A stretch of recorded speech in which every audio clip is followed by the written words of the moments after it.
Dear student, ਅੱਜ ਆਪਾਂ ਕਹਾਣੀ ਸੰਸਾਰ ਦਾ 9ਵਾਂ ਪਾਠ ਮੋਹ-ਪਾਸ਼ ਦੇ ਪ੍ਰਸ਼ਨ ਉੱਤਰ ਕਰਾਂਗੇ। ਮੋਹ-ਪਾਸ਼ ਕਹਾਣੀ ਬਲਵਿੰਦਰ ਸਿੰਘ ਗਰੇਵਾਲ ਦੀ ਰਚਨਾ ਹੈ। ਪਹਿਲਾ ਪ੍ਰਸ਼ਨ ਹੈ, ਭਾਗ ਤੇ ਰੌਣੀ ਕਿਹੋ ਜਿਹੇ ਸੁਭਾਅ ਦੇ ਮਨੁੱਖ ਸਨ? ਭਾਗ ਤੇ ਰੌਣੀ ਖੂਹ ਤੇ ਬੈਠ ਕੇ ਲੰਬੜਾਂ ਦੇ ਕੌੜੀਆਂ ਦੀਆਂ ਗੱਲਾਂ ਦਾ ਸਵਾਦ ਲੈਂਦੇ ਹਨ ਤੇ ਆਪਣੀਆਂ ਆਪਣੀਆਂ ਦਲੀਲਾਂ ਦਿੰਦੇ ਹਨ। ਉਹ ਚਰਨੇ ਦੇ ਦਿਮਾਗ 'ਚ ਬਿਠਾ ਦਿੰਦੇ ਹਨ ਕਿ ਬਿੱਕਰ ਦਾ ਕਤਲ, ਬਿੱਕਰ ਦੀ ਮੌਤ ਦੀ ਸਾਜ਼ਿਸ਼ ਕੌੜੀਆਂ ਦੀ ਸਾਜ਼ਿਸ਼ ਸੀ। ਉਹ ਚਰਨੇ ਨੂੰ ਬਿੱਕਰ ਦੀ ਮੌਤ ਦਾ ਬਦਲਾ ਲੈਣ ਲਈ ਭੜਕਾਉਂਦੇ ਹਨ। ਦੂਜਾ ਪ੍ਰਸ਼ਨ ਹੈ, ਮੇਲੇ ਵਿੱਚ ਬਿੱਕਰ ਦੀ ਮੌਤ ਕਿਵੇਂ ਹੋਈ? ਮੇਲੇ ਵਿੱਚ ਸ਼ਰਾਬ ਪੀ ਕੇ ਬਿੱਕਰ ਸਿੰਘ ਦੀ ਮੁੰਡਿਆਂ ਨਾਲ ਝਪਟ ਹੋ ਜਾਂਦੀ ਹੈ। ਮਨਜੀਤ ਦੇ ਸਮਝਾਉਣ ਤੇ ਵੀ ਜਦੋਂ ਬਿੱਕਰ ਸਿੰਘ ਨਹੀਂ ਸਮਝਦਾ ਤਾਂ ਉਹ ਖਿਝ ਕੇ ਬਿੱਕਰ ਸਿੰਘ ਨੂੰ ਪੋਲਾ ਜਿਹਾ ਧੱਕਾ ਮਾਰ ਦਿੰਦਾ ਹੈ। ਪਹਿਲਾਂ ਹੀ ਪੈਰੋਂ ਉਖੜਿਆ ਹੋਇਆ ਬਿੱਕਰ ਸਿੰਘ ਸੰਭਲ ਨਹੀਂ ਸਕਿਆ ਤੇ ਸੜਕ ਦੇ ਕਿਨਾਰੇ ਖੜੇ ਸਾਈਕਲ ਤੇ ਜਾ ਡਿੱਗਿਆ। ਸਾਈਕਲ ਦੇ ਪੈਡਲ ਦੀ ਟੁੱਟੀ ਹੋਈ ਕੀਲੀ ਬਿੱਕਰ ਦੀ ਪੁੜਪੜੀ ਵਿੱਚ ਡੂੰਘੀ ਧੱਸ ਗਈ ਤੇ ਉਹ ਥਾਂਈ ਹੀ ਉਸਦੀ ਮੌਤ ਹੋ ਗਈ। ਤੀਜਾ ਪ੍ਰਸ਼ਨ, ਦੀਪੇ ਦੀ ਰੇਡ ਸਮੇਂ ਅਤੇ ਬਿੱਕਰ ਅਤੇ ਉਸ ਦੇ ਵਿੱਚ ਹੋਣ ਹੋਏ ਘੋਲ ਦਾ ਵਰਣਨ ਕਰੋ। ਦੀਪਾ ਪਹਿਲੀਆਂ 2 ਰੇਡਾਂ ਵਿੱਚ ਫੜਿਆ ਗੁੱਟ ਛੁਡਾ ਗਿਆ ਸੀ। ਦੀਪੇ ਦੀ ਅਗਲੀ ਰੇਡ 'ਚ ਮਨਜੀਤ ਵੀ ਬਿੱਕਰ ਦੇ ਬਰਾਬਰ ਹੀ ਖੜਾ ਸੀ। ਉਹਦੇ ਚਾਰੇ ਸਟਾਪਰ ਇੱਕ ਦੂਜੇ ਦਾ ਹੱਥ ਫੜੀ ਸਾਹਮਣੇ ਦੀਪੇ ਦੇ ਇਕਾਗਰ ਸਨ। ਦੀਪੇ ਦੀ ਫੈਲੀ ਹੋਈ ਬਾਂਹ ਤੇ ਡਮਰੂ ਵਾਂਗ ਹਿੱਲਦਾ ਖੱਬਾ ਹੱਥ ਬਿੱਕਰ ਲਈ ਅਰਜਨ ਵਾਲੀ ਮੱਛੀ ਦੀ ਅੱਖ ਬਣਿਆ ਹੋਇਆ ਸੀ। ਉਹਨੇ 2 ਕੁ ਵਾਰ ਫੜਨ ਦਾ ਭੁਲੇਖਾ ਪਾਉਂਦਾ ਤੇ ਹੱਥ ਹੇਠਾਂ ਲਾਇਆ ਤਾਂ ਦੀਪਾ ਇੱਕਦਮ ਪਿੱਛੇ ਜੰਪ ਕਰ ਲਿਆ। ਇੱਕ ਵਾਰ ਥਾਪੀ ਮਾਰਨ ਦਾ ਭੁਲੇਖਾ ਦੇ ਕੇ ਬਿੱਕਰ ਝਪਟਿਆ ਤੇ ਬਾਜ਼ ਵਾਂਗ ਹਿੱਲਦਾ ਖੱਬਾ ਹੱਥ ਬਿੱਕਰ ਲਈ ਅਰਜਨ ਵਾਲੀ ਮੱਛੀ ਦੀ ਅੱਖ ਬਣਿਆ ਹੋਇਆ ਸੀ।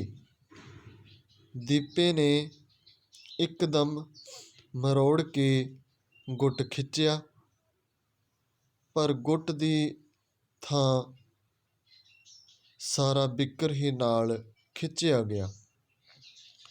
ਬਿੱਕਰ ਦੀ ਪਕੜ ਤੋੜਨ ਲਈ ਦੀਪੇ ਨੇ ਸੱਜਾ ਹੱਥ ਉਹਦੇ ਖੱਬੇ ਮੋਢੇ ਤੇ ਦੀਪੇ ਗੁੱਟ ਆਪਣੇ ਲੱਕ ਨਾਲ ਲਾਇਆ ਸੀ।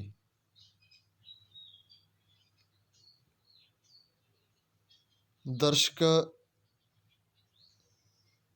ਸਾਹਮਣੇ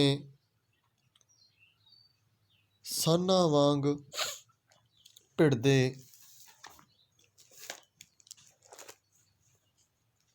ਦੋ ਜਿਸਮ ਸਨ ਤੇ ਗਰਾਊਂਡ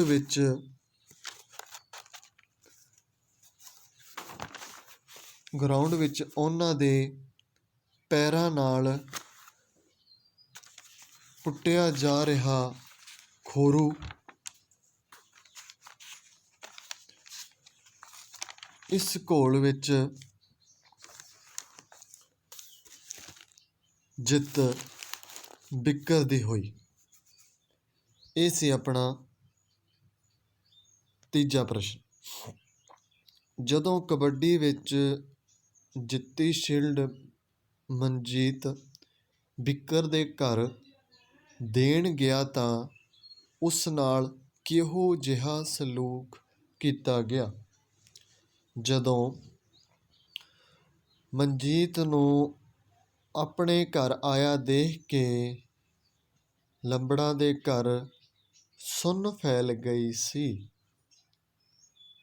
ਖੱਬੇ ਹੱਥ ਵਿੱਚ ਫੜੀ ਸ਼ੀਲਡ ਨੂੰ ਬੇਬੇ ਦੇ ਪੈਰਾਂ 'ਤੇ ਝੁਕਿਆ। ਭਾਂਡੇ ਮਾਂਜਦੀ ਸੰਤੀ ਨੇ ਸੁਆਹ ਵਾਲਾ ਹੱਥ ਝਾੜ ਕੇ ਪੋਲਾ ਜਿਹਾ ਉਹਦੇ ਸਿਰ 'ਤੇ ਰੱਖਿਆ ਤੇ ਅਸੀਸ ਦਿੱਤੀ। ਪਰ ਬਚਨ ਸਿਉ ਨੇ ਉਸ ਦੀ ਸਤਿ ਸ੍ਰੀ ਅਕਾਲ ਦੇ ਜਵਾਬ ਵਿੱਚ ਮਸਾਂ ਹੀ ਸਿਰ ਹਿਲਾਇਆ। ਬਿੱਕਰ ਸਿੰਘ ਨੇ ਉਹਦੇ ਆਉਣ ਦਾ ਕਾਰਨ ਪੁੱਛ ਕੇ ਮਾਹੌਲ ਨੂੰ ਸਹਿਜ ਕੀਤਾ। ਲੰਬਰਦਾਰ ਗੱਲਾਂ ਵਿੱਚ ਉਸ ਨੂੰ ਮਿਹਣੇ ਮਾਰਦਾ ਹੈ। ਵਾਪਿਸ ਆਉਂਦੇ ਮਨਜੀਤ ਨੂੰ ਬਿੱਕਰ ਦੀ ਮਾਂ ਫੇਰ ਆਉਣ ਲਈ ਕਹਿੰਦੀ ਹੈ। ਮੋਹਪਾਸ਼ ਕਹਾਣੀ ਦੀ ਪਾਤਰ ਬੇਬੇ ਸੰਤੀ ਦੀ ਪਾਤਰ ਉਸਾਰੀ। ਸੰਤੀ ਮੋਹਪਾਸ਼ ਕਹਾਣੀ ਦੀ ਪਾਤਰ ਹੈ। ਉਹ ਇਸ ਕਹਾਣੀ ਦੇ ਮੁੱਖ ਪਾਤਰ ਬਿੱਕਰ ਦੀ ਮਾਂ ਹੈ। ਉਹ ਆਪਣੇ ਪੁੱਤਰਾਂ ਪ੍ਰਤੀ ਬੜੀ ਫਿਕਰਮੰਦ ਹੈ ਤੇ ਉਹਨਾਂ ਨੂੰ ਪਿਆਰ ਵੀ ਕਰਦੀ ਹੈ। ਉਹ ਚਾਹੁੰਦੀ ਹੈ ਕਿ ਉਸਦਾ ਪਰਿਵਾਰ ਕੋੜੀਆਂ ਦੇ ਨਾਲ ਦੁਸ਼ਮਣੀ ਭੁਲਾ ਕੇ ਇੱਕ ਹੋ ਕੇ ਰਹਿਣ। ਉਹ ਕੋੜੀਆਂ ਦੇ ਪੁੱਤਰ ਮਨਜੀਤ ਨੂੰ ਵੀ ਆਪਣੇ ਪੁੱਤਰਾਂ ਵਾਂਗ ਹੀ ਪਿਆਰ ਕਰਦੀ ਹੈ। ਜਦੋਂ ਮਨਜੀਤ ਤੇ ਉਸਦੇ ਪੁੱਤਰ ਬਿੱਕਰ ਦੇ ਕਤਲ ਦਾ ਇਲਜ਼ਾਮ ਲੱਗਦਾ ਹੈ ਤਾਂ ਉਹ ਇਹ ਗੱਲ ਮੰਨਣ ਨੂੰ ਤਿਆਰ ਨਹੀਂ ਹੁੰਦੀ। ਜਦੋਂ ਮਨਜੀਤ ਬਰੀ ਹੋ ਕੇ ਘਰ ਆਉਂਦਾ ਹੈ ਤਾਂ ਉਹ ਉਸ ਨੂੰ ਜੱਫੀ ਵਿੱਚ ਲੈ ਕੇ ਬਹੁਤ ਰੋਈ। ਉਹ ਕਦੇ ਵੀ ਉਸ ਨੂੰ ਆਪਣੇ ਪੁੱਤਰ ਦਾ ਕਾਤਲ ਨਹੀਂ ਸੀ ਮੰਨਦੀ। ਖੇਡਾਂ ਆਪਸੀ ਦੁਸ਼ਮਣੀ ਮਿਟਾ ਸਕਦੀਆਂ ਹਨ। ਕਹਾਣੀ ਦੇ ਆਧਾਰ 'ਤੇ ਦਲੀਲ ਦੇ ਕੇ ਸਪਸ਼ਟ ਕਰੋ। ਖੇਡਾਂ ਆਪਸੀ ਦੁਸ਼ਮਣੀ ਮਿਟਾ ਸਕਦੀਆਂ ਹਨ। ਇਹ ਕਥਨ ਬਿਲਕੁਲ ਸਹੀ ਹੈ। ਖੇਡਾਂ ਵਿੱਚ ਬੰਦਾ ਇੱਕ ਦੂਜੇ ਨਾਲ ਮਿਲ ਵਰਤਣ ਦੀ ਭਾਵਨਾ ਸਿੱਖਦਾ ਹੈ ਤੇ ਸਾਰੇ ਵੈਰ ਵਿਰੋਧ ਭੁੱਲ ਕੇ ਵਿਰੋਧੀ ਧਿਰ ਨੂੰ ਵੀ ਗੱਲ ਨਾਲ ਲਾਉਂਦਾ ਹੈ। ਮੋਹਪਾਸ਼ ਕਹਾਣੀ ਵਿੱਚ ਬਿੱਕਰ ਸਿੰਘ ਤੇ ਮਨਜੀਤ ਮਿਲ ਕੇ ਖੇਡਦੇ ਹਨ ਤੇ ਉਹਨਾਂ ਨੂੰ ਆਪਣੇ ਪਰਿਵਾਰਾਂ ਦੀ ਦੁਸ਼ਮਣੀ ਬੇਫਜ਼ੂਲ ਲੱਗਦੀ ਹੈ। ਤਾਂ ਹੀ ਤਾਂ ਇਹ ਦੁਸ਼ਮਣੀ ਮਿਟਾਉਣ ਦੀ ਉਹ ਕੋਸ਼ਿਸ਼ ਕਰਦੇ ਹਨ। ਮੋਹਪਾਸ਼ ਕਹਾਣੀ ਸਾਨੂੰ ਕੀ ਸੁਨੇਹਾ ਦਿੰਦੀ ਹੈ? ਇਸ ਕਹਾਣੀ ਤੋਂ ਸਾਨੂੰ ਸਿੱਖਿਆ ਮਿਲਦੀ ਹੈ ਕਿ ਸਭ ਵੈਰ ਵਿਰੋਧ ਭੁੱਲ ਕੇ ਪਿਆਰ ਨਾਲ ਰਹਿਣਾ ਚਾਹੀਦਾ ਹੈ। ਲੋਕਾਂ ਦੀਆਂ ਗੱਲਾਂ ਵਿੱਚ ਆਉਣਾ ਨਹੀਂ ਚਾਹੀਦਾ, ਕਿਉਂਕਿ ਲੋਕ ਹਾਲਾਤਾਂ ਦਾ ਫਾਇਦਾ ਚੁੱਕਦੇ ਹਨ। ਪ੍ਰਸ਼ਨ ਨੰਬਰ 8, ਬਿੱਕਰ ਦਾ ਪਾਤਰ ਚਿੱਤਰਣ। ਮੋਹਪਾਸ਼ ਕਹਾਣੀ ਦਾ ਮੁੱਖ ਪਾਤਰ ਬਿੱਕਰ ਸਿੰਘ। ਉਸ ਦੇ ਆਧਾਰ 'ਤੇ ਉਸ ਦੀ ਕਹਾਣੀ ਵਿੱਚ ਮੁੱਖ ਰੂਪ ਸਾਹਮਣੇ ਆਉਂਦੇ ਹਨ। ਪਹਿਲਾ ਹੈ ਤਕੜੇ ਸਰੀਰ ਦਾ, ਦੂਜਾ 2 ਸਮਝਦਾਰ, ਤੀਜਾ ਸ਼ਰਾਬੀ, ਚੌਥਾ ਗੁੱਸੇਖੋਰ। ਮਨਜੀਤ ਦਾ ਪਾਤਰ ਚਿੱਤਰਣ। ਮਨਜੀਤ ਮੋਹਪਾਸ਼ ਕਹਾਣੀ ਦਾ ਵੀ ਮੁੱਖ ਪਾਤਰ ਹੈ। ਉਹ ਕੌੜੀਆਂ ਦਾ ਮੁੰਡਾ ਹੈ ਤੇ ਕਬੱਡੀ ਚੈਂਪੀਅਨ ਹੈ। ਸ਼ਰਾਬੀ, ਦਿਲ ਦਾ ਸਾਫ਼ ਤੇ ਬੇਕਸੂਰ। ਇਹ ਸੀ ਆਪਣੀ ਕਹਾਣੀ ਮੋਹਪਾਸ਼। ਮੁੱਖ ਪਾਤਰ ਹਨ